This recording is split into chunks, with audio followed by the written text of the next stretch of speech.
I'm Amanda, standing before my father's casket, in a room filled with over 40 people. My brother, Ethan, announced he'd sell our family home to cover his gambling debts. My mother, Helen, simply nodded. Little did they know, my father had kept a secret for 15 years, one that would soon shatter their plans. The air in the funeral home was stifling, a mix of industrial cleaner and the cloying scent of lilies. Everyone's eyes were on Ethan, who stood behind the podium in a perfectly fitting black suit. He cleared his throat, and his voice, amplified by the microphone, filled the room. Dad loved this house, but Mom can't manage it alone. We've decided to sell, he said, with a voice that cracked at just the right moment, a performance I saw through. I felt a cold prickle of unease. Dad had life insurance. There shouldn't be a need for a fire sale. But Ethan ignored me when I whispered his name. And then he dropped the bombshell. Amanda agrees. I hadn't been asked, consulted, or even informed.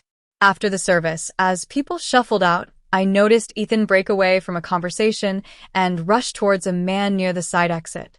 The man was wearing a dark, expensive-looking coat, and he handed Ethan a business card. There was a tense moment as they both held the card, a silent battle of power. I moved closer and overheard their panicked conversation. Ethan was in deep debt, and they planned to sell the house to pay off a loan shark. I remembered the basement, a place Dad had kept locked for as long as I could remember. I had found the key in his clothes at the hospital. Mom and Ethan thought the house was theirs to sell, but they had no idea what was hidden in that filing cabinet. 3 weeks before, I was in my small studio apartment, a place that smelled of old coffee and potting soil. The phone rang at 4:17 in the morning. It was Mom. Your father collapsed. We're in the ambulance, she said, her voice high and tight. I rushed to the hospital, my hands shaking as I drove my 10-year-old sedan. When I arrived at the hospital, Ethan was already there, looking calm and composed in his tracksuit. Dad looked small in the hospital bed, hooked up to tubes and wires. The doctor said he was gone before he hit the floor. We were waiting for me to arrive to turn off the machine. In the following 3 weeks, Mom treated the aftermath of Dad's death like a corporate project. Ethan took on the role of the grieving son, charming everyone, while I was stuck handling the details like catering and cleaning. One day, I went to my old bedroom and was shocked to find it filled with boxes of expensive goods. Ethan had been unemployed for months, yet he had all these luxury items. I confronted him, but he brushed me off, saying it was none of my business. As I was walking towards the living room, I overheard Ethan and Mom's panicked conversation. They were worried about the loan shark and planned to guilt me into signing a waiver so they could sell the house. I stepped into the room and confronted them. They tried to gaslight me, but I wasn't going to be silenced. That night, I couldn't sleep. I remembered Dad's words about respecting the details. At 3 in the morning, I slipped into the basement. I unlocked the filing cabinet and found a folder labeled Property, Do Not Discard. Inside was a formation document for a limited liability company, and I was the sole member and manager.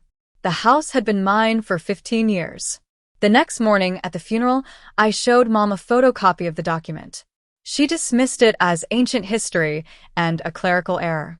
But I knew she was lying. I made backups of the documents and prepared for the battle ahead. On Sunday, Mom called a family brunch, which was really a trial. Ethan and Mom tried to pressure me into signing a disclaimer of interest. They said it was for Mom's well-being and that I didn't need the house.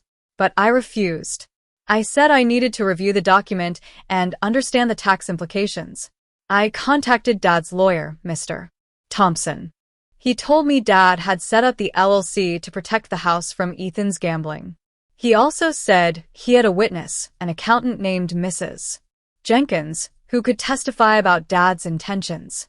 On Monday, I met with Mr. Thompson.